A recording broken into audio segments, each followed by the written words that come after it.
Namaste. Je suis le docteur Anuradha Panda, chirurgienne laparoscopique et robotique travaillant à l'hôpital Apollo, Jubilee Hills, Hyderabad. Qu'est-ce que le prolapsus utérin? Le prolapsus utérin signifie qu'une partie descend ou s'affaisse. Quand on parle de prolapsus utérin, il s'agit de l'utérus qui descend, qui s'affaisse vers le bas. Il peut descendre seul ou vous pouvez avoir une protubérance, soit de la vessie, soit du rectum. Ainsi, il peut être associé à un cystocèle lorsque la vessie est touchée ou à un rectocèle lorsque la partie postérieure du bassin est affectée. Quelles sont les causes d'un prolapsus? La plupart du temps, il s'agit d'une faiblesse des muscles du plancher pelvien qui peut survenir avec l'âge ou avec une diminution des œstrogènes. Cela peut survenir chez une personne ayant eu plusieurs enfants, des accouchements difficiles, et cela peut aussi arriver en cas de constipation chronique ou de toux chronique.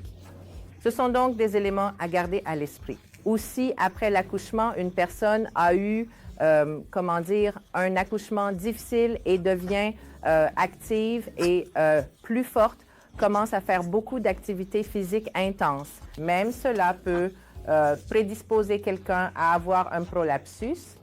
Alors, que se passe-t-il? Quels sont les symptômes? Vous avez ces personnes âgées qui viennent nous dire qu'elles ressentent une boule ou une sensation de lourdeur dans le vagin.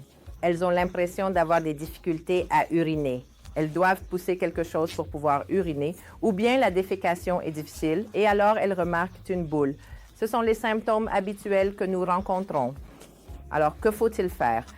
Eh bien, la première chose, c'est la prévention. Après l'accouchement, les femmes peuvent faire les exercices de Kegel avec un bon biofeedback. Éviter la constipation, éviter la toux. Et puis, lorsqu'elles présentent un prolapsus léger, tous les prolapsus ne nécessitent pas une intervention chirurgicale. Très souvent, on peut faire ces exercices de Kegel ou des exercices de renforcement du plancher pelvien et la situation peut être plus ou moins maîtrisée.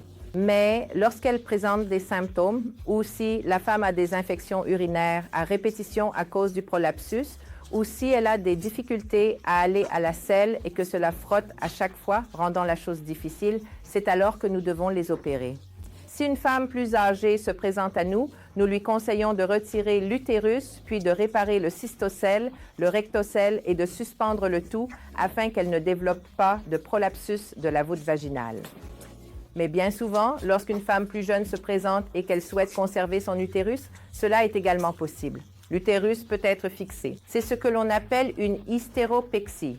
Nous fixons l'utérus soit par en bas, à travers le ligament sacro-épineux, soit par une colpopexie par le haut. Et ainsi, elle peut garder son utérus et même avoir des enfants, mais il peut à nouveau y avoir un prolapsus. Donc, la plupart d'entre elles finiront par avoir une césarienne. Cela doit être compris. Ou bien, lorsqu'une femme très fragile n'est parfois pas apte à subir une intervention chirurgicale, dans ce cas, nous mettons un anneau appelé pacer, un pacer annulaire ou d'autres types de pacer qui permettent simplement de repousser l'utérus à l'intérieur et il reste en place si la personne n'est pas apte à recevoir une anesthésie. Donc, cela dépend. Vous devez consulter votre médecin lorsque vous avez un prolapsus pour savoir si vous pouvez opter pour des exercices, la pose d'un anneau, ou si vous aurez besoin d'une intervention chirurgicale avec ablation de l'utérus ou préservation de l'utérus. Merci.